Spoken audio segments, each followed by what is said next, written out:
This morning we have been deliberating on the new aspects of the company law, what changes have been made. So we have discussed the cross-border, we have discussed the fast track.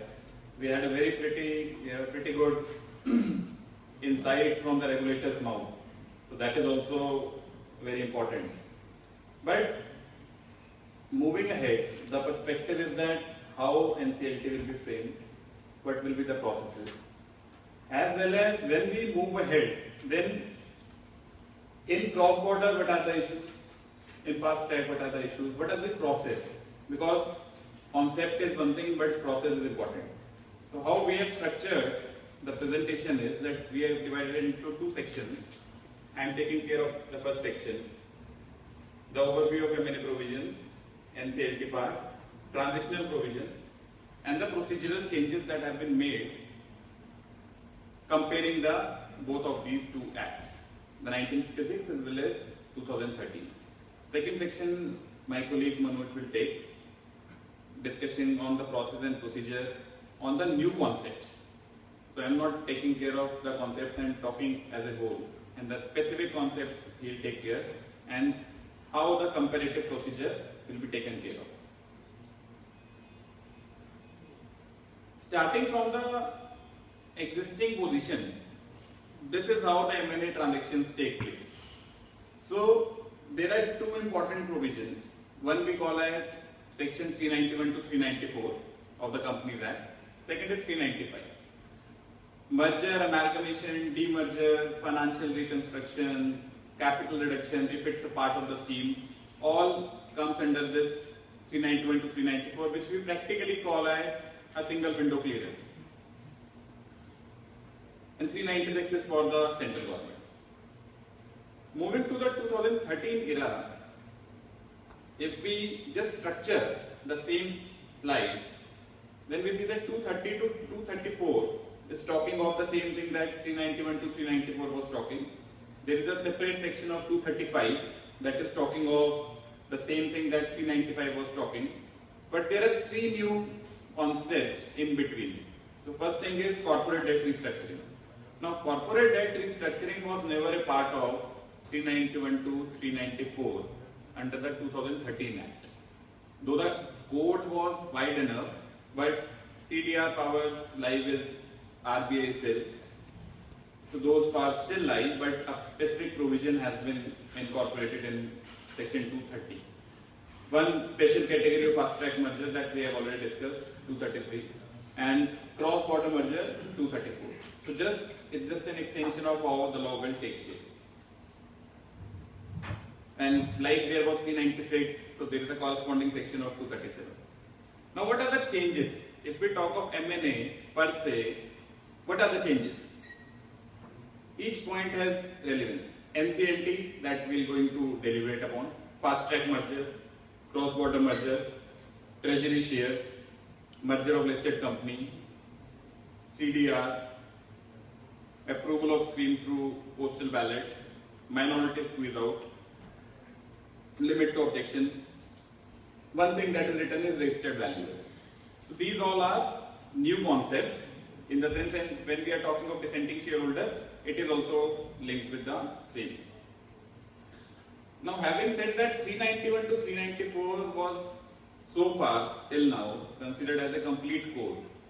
But as we move on, and when we will think, then probably NCLT we can say can be a complete code or can be a single window clearance. Why? So what is the difference? So these three authorities, High Court, BIFR and CLB, moving forward when the Act is established, then the powers empowered which are given to these three authorities will be taken care by NCLT. And currently if we see, then how, suppose we are going through a scheme of arrangement. So M&A's High Court we have to go. If there is a SIG company, then it goes to BIFR. But if the SIG company is revived, BIFR continues. If the SIG company cannot be revived, then BIFR transfers the case to the High Court and High Court orders for the winding of the company.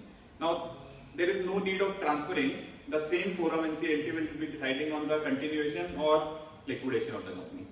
Then CLB again, operation mismanagement we have to. So first of all, currently we have to see that which forum we have to do, and then that forum has specific limitations. So now, good news is that every corporate matter, we can say that as a matter of corporate justice, NCLT is getting born. So it removes the problem of multiple regulators in the sense. Now, this is just clarifying that High Court, what High Court is doing, what CLB is doing, what BIFR is doing. And then, from the appeal part, which regulator appeal is being formed. So now what will be happening, that all the things will be vested to NCLT. NCLT appeal will go to National Company Law Appellate Tribunal, and then there will be, on a question of law, Supreme Court will come into play. So there are certain transitional provisions that I'll just tell. But before that I'll cover the structure. So how NCLT is framed, there were discussion that how many NCLT benches will be there, how many. So we have to first see that how the current structure is there. So there is a High Court. High Court is state registered office specific. So every state there is a separate High Court is there. Then CLB there is a principal bench, and there are metros, there are 4 benches. If we talk of BIFR, then again BIFR principal bench is there, and then it moves ahead. The way NCLT is structured is that principal bench is going to be in New Delhi, and other benches, the law says that it will be as may be prescribed. But if we refer the rules, then what the rule says that the existing CLB offices will be converted to the NCLT part. Now, as to composition, there will be president, there will be 2 types of members. There will be a judicial member and there will be technical member. So again, when it talks of the member, so every member will be having a 5 years of experience, that the law says. And then company secretary, chartered accountant, that's a process that who can apply, what will be there. These are the notified provisions as on date with respect to NCLT. One of the provisions that we see here is 411, 412, qualification of the members and the term of office and all. So, though the provision is notified, but if we see, then Madras Bar Association had initially challenged the constitutional validity of NCLT. So in 2010, Supreme Court has delivered a judgment that it has given a code that you have to follow these guidelines. Now in the guidelines, the member, there was a specific level for which member. So there was a secretary level that if you are appointing the person, then it should be a secretary level. But if we see the actual composition that has come out, so that has come out at a joint secretary level. So again, the NCLT in itself is challenged. The matter is pending with the Supreme Court. The next hearing is on 27th of this February. So the issue is first that comes to my mind is that if there is just a issue of the level, then level can always be changed. But there are 2 to 3 questions that have been raised. So first issue is that if you had prescribed the guidelines, why these guidelines have not been followed? The second issue is that the question is that which is raised is that till now judges, high courts have been empowered to do all kind of things. But now tribunal is a quasi-judicial body. So can quasi-judicial body perform that kind of justice? But we are hopeful that these kind of things will not come in and it will take its own shape and we will see NCLT following. The only thing that is coming to my mind is the position part, and I think position part can be taken care of. But as on date, NCLT matter is pending with the Supreme Court as to what will happen. Presuming it goes ahead, what will happen to the transitional provisions? So there are 3 kind of cases, like we have discussed that there are 3 kind of authorities. There is a High Court case, M&A matter that is pending. The law says that all the pending matters will be transferred from High Court to NCLT and the process will continue. I can recall Nitin has mentioned that there should be a cut-off date, because if the matter is pending at the final stage and then you have to go and then NCLT person has to reread, so there will be issues. We are hopeful that some kind of clarity will come, that there will be a cut-off date and there will be a level before which the matter should be transferred, otherwise there can be issues. Now if we see the SICA cases, the BIFR cases, then all BIFR cases shall abate. Because there is a change in how we are seeing the BIFR companies presently based on their network, and how we will be considering the SIC companies henceforth, that will be their ability to repay their secured debt. So all the pending cases shall stand abate, and if required, then fresh reference has to be made. The third thing is CLB cases. CLB cases will also be transferred to NCLT. But there is a section 10F that has been retained. So what 10F says that if an appeal is pending from CLB to the High Court, then that matter will not be transferred to NCLT. So if there is a CLB case, that will be transferred. If there is an appeal that is pending, that will not be transferred, that the High Court will just take its own care of.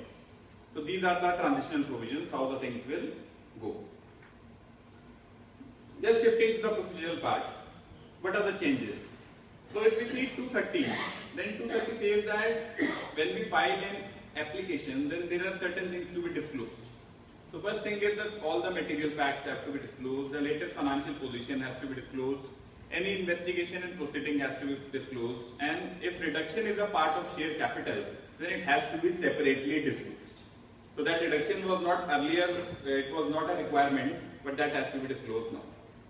Now, a change that we have already discussed in the morning, that currently if we see, then what happens, there is a board meeting, there is a shareholder meeting, and then after the meeting, there is a issue of notices to the ROC and OC and RD. So, when the stage of ROC and RD comes, then a scrutiny has already been made by the shareholders. But going ahead, the notice of the proposed meeting is to be given to all the authorities along with the shareholders, creditors, as well as debenture holders. Now this debenture holder is a new concept. Earlier, if debenture holders' rights were getting affected, then there was a requirement of a notice. If their rights were, but not the point is that as good as the shareholder, as good as the creditor, as good as the debenture holders. And there are some authorities which are in bold in the slide. So one is Income Tax Authority, second is Reserve Bank of India, and third is sectoral regulators. Till now, if we see that Income Tax Authority, there was no notice, neither before, neither after. If there was an NBFC which was getting merged, then also there was no need of approval. Once you had done it, then you were just supposed to intimate that this is the transaction that has happened. There was no prior approval. And sectoral regulators, like different industry regulators, different ministries, that was also not there. So now the point is, though technically it is written that they have to give within 30 days, but we have to see that if on the 28th day they give a letter that we need further information, or whether it's an approval, whether it's an extension, because so many authorities, this is going to be challenging that how the things. And the point is, though there is a limit for objection, so every shareholder, every creditor cannot object. It has to have a particular minimum scale of percentage value. But the point is, if all these things, actually if you see, if the AGM, but the rules say here is that the comments have to be given to the chairman appointed for the meeting, and then that has to be discussed during the meeting. Now the point is, suppose there is an adverse comment of any authority. Now that adverse comment is handed over to the chairman. Now what that impact is having in the meeting? I mean, if there is any of the objection, you can rightfully submit that to the RD. You can rightfully submit that to the NCLT. If not NCLT, always to the RD, which is the representative of the central government. But the point is, there will be a lot of nuisance because practically chairman is only concerned with whether the voting is yes or no. If we see the present regime, then in the present regime, suppose a person is saying that he has not given my money, this is fraud. Chairman has no role in that. Chairman is appointed by the court, and he has only one power, that he can say, he can take either your yes or no. Only the voting takes place if we see a practically court convened meeting. But now if all these things are coming at the shareholder level, then maybe considering that RBI has raised an objection to the scheme, maybe the shareholders can also vote accordingly, or I mean that's a issue that regulators and shareholders are getting mixed. So maybe they would like to, so there are proxy advisory firms, there are a lot of shareholders, they would like to wait at what kind of review the regulators have given. So this is going to be a challenge, how we see. Then when we issue a notice with the explanatory statement, then it has to give an explanatory statement. It has to give, more importantly, a valuation report by a registered valuer. I'll just take 5 minutes on, I'll just stop here because registered valuation is what I am doing day in, day out. So see, there are two changes. So one change is that there is a registered valuer, right? And second thing is that the valuation report is to be furnished. Now you see, historically in M&A transactions, valuation reports are not considered a part of the public document. So if there is a listed company, now SEBI has asked all the listed companies to upload the valuation reports. But once we file the scheme, then valuation reports it is never put to public domain. So now, and basically valuation is something that anybody and everybody can question. There is no good or bad. There is always a thing that one can be questioned. Now, registered valuer has not been discussed since morning. So the point is, I think Monica had mentioned it, that RBI has provided one valuation, SEBI has provided one valuation, and different regulators have prescribed different valuation. But if we see the way the registered valuer has been framed, so regardless of who is appointed as a registered valuer, there is a lot of flexibility that is provided in the rules of registered valuer, that registered valuer is not saying that you have to do a discounted cash flow, or you have to do method A, method B, method C. It is saying you can apply these 10 methods, or you can apply any of the methods prescribed by SEBI or income tax or any other. So there is a lot of scope, and they will be coming from a regulated person, there will be limited person involved, and the quality will also improve. And to the extent I know, and Ministry is also looking at coming out with a valuation standard.